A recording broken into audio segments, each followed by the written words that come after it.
Hello guys, and welcome back to Edge Essentials. This video I'm going to be going through Romeo and Juliet, do some speed revision, looking at 10 things you need to know about the play and 10 things that would help to know about the play. So before I get started, if you're new here, a warm welcome to you, and if you're returning, welcome again. Please subscribe to our TikTok and our YouTube channel, as more content will be uploaded frequently. So let's get started. We're going to go through 10 things that you need to know about Romeo and Juliet. This is essential in order to pass your exams, as you need to show the examiner that you understand the play. So number 1, the play's structure mirrors the speed of young love and impulsive decisions. Romeo and Juliet takes place over just 4 days, showing how quickly their emotions escalate. The fast pace reflects youthful impulsiveness, leading to their tragic fate. Shakespeare intensifies the drama by compressing time, making their downfall feel inevitable. Number 2, Shakespeare challenges the idea of fate versus free will. The prologue calls them star-crossed lovers, suggesting their fate is already sealed. However, many of their actions, like Romeo killing Tybalt and Juliet faking her death, are choices, not destiny. The play questions whether fate controls their lives or if their own reckless decisions are to blame. Number 3, Romeo's love for Juliet is different from his love for Rosalind. At the start, Romeo's obsessed with Rosalind, describing love in dramatic, artificial poetry. When he meets Juliet, his language becomes more sincere and passionate, showing real emotional depth. This shift suggests that his love for Juliet is genuine, not just teenage infatuation. Number 4, Juliet is far more mature than Romeo. Romeo acts on impulse, falling in and out of love quickly and making rash decisions. Juliet, though young, thinks carefully, questioning Romeo's love and making logical choices, like taking the potion. Her maturity contrasts with Romeo's recklessness, highlighting how love and responsibility clash. Number 5, Mercutio is neither a Montague nor a Capulet, making him a tragic outsider. As Romeo's best friend, he's drawn into the feud despite having no personal stake in it. His witty and predictable nature makes him a scene stealer, but his death marks a shift in tone from comedy to tragedy. His fate shows how innocent people suffer in senseless conflicts. Number 6, the nurse and Friar Lawrence act as parent figures but fail them both. The nurse encourages Juliet's love but later tells her to marry Paris, betraying her trust. Friar Lawrence tries to help, but his risky plans backfire, leading to the lovers' deaths. Their failures highlight the flaws of authority figures who should be guiding the young. Number 7, light and dark imagery symbolizes love and danger. Romeo often describes Juliet as light in darkness, making their love seem heavenly. However, much of their romance happens at night, showing that secrecy is their only escape from the real world. The contrast between light and dark reflects both love's beauty and its risks. Number 8, the theme of violence is just as important as love. The play begins with a public fight and ends in multiple deaths, showing how love and violence are intertwined. Every romantic moment is surrounded by threats, from Tybalt's aggression to the pressures of arranged marriage. Shakespeare shows how hatred destroys love and leads to tragedy.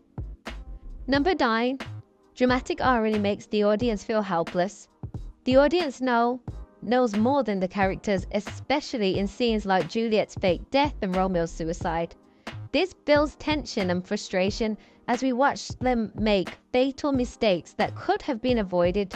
Shakespeare uses this irony to heighten the tragedy and emotional impact. Finally, number 10, the feud is never fully resolved.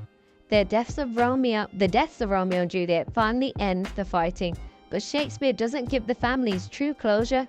The truce feels hollow, suggesting that their hatred ran too deep to be healed overnight. This leaves the audience questioning whether violence ever really ends or just changes form.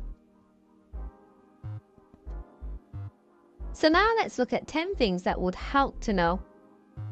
Number 1. Shakespeare uses sonnets to show love's intensity. When Romeo and Juliet first meet, their dialogue forms a perfect sonnet, showing their instant connection. Sonnets were the traditional form of love poetry, making this moment feel fated and poetic. Shakespeare used this form to intensify their romance and highlight its purity. Number 2. Romeo and Juliet's relationship breaks Elizabethan gender roles. Juliet takes control by proposing marriage, which was unusual for women in Shakespeare's time. Romeo, in contrast, is emotional and impulsive, traits often associated with femininity. Their love defies traditional expectations, making it even more radical. Number 3. The play blends tragedy and comedy, making the ending more shocking. The first half of the play has playful banter, crude jokes, and lively energy, creating a false sense of security. Mercutio's death is the turning point where everything shifts to tragedy. This contrast makes the final scenes feel even more devastating. Number 4. Paris is not a villain, but a victim of societal expectations. Unlike Tybalt, Paris never seeks violence or revenge. He genuinely believes he is right for Juliet.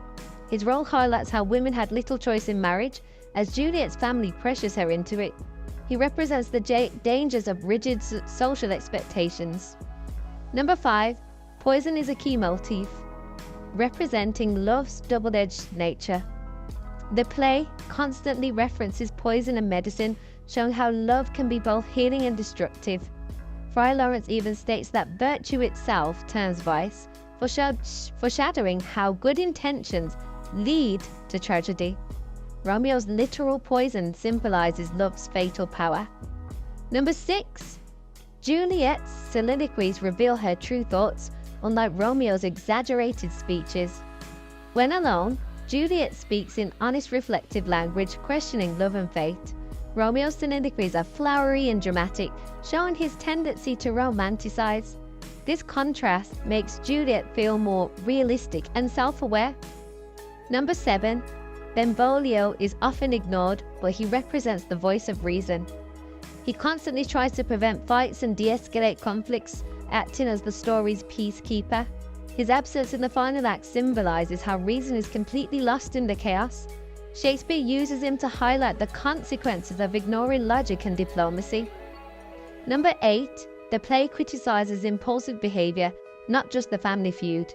While the Montague-Capulet rivalry is destructive, most deaths happen because of rash decisions. If Romeo waited, he wouldn't have killed Tybalt or taken poison so quickly. Shakespeare suggests that immaturity and lack of patience are just as dangerous as hatred. Number 9. The setting of Verona reflects a world ruled by passion and chaos. Verona is a place where law and order fail, allowing the feud to continue unchecked. Even the prince struggles to control violence, making Romeo and Juliet's secrecy necessary. Shakespeare presents it as a world where passion, whether love or hate, overpowers reason. And finally, the play's final lines leave a haunting message. The prince states, "For never was a story of more woe than this of Juliet and her Romeo," forcing the audience to reflect.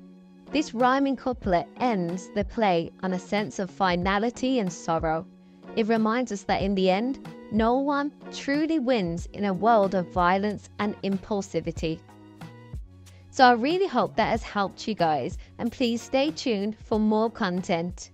Bye!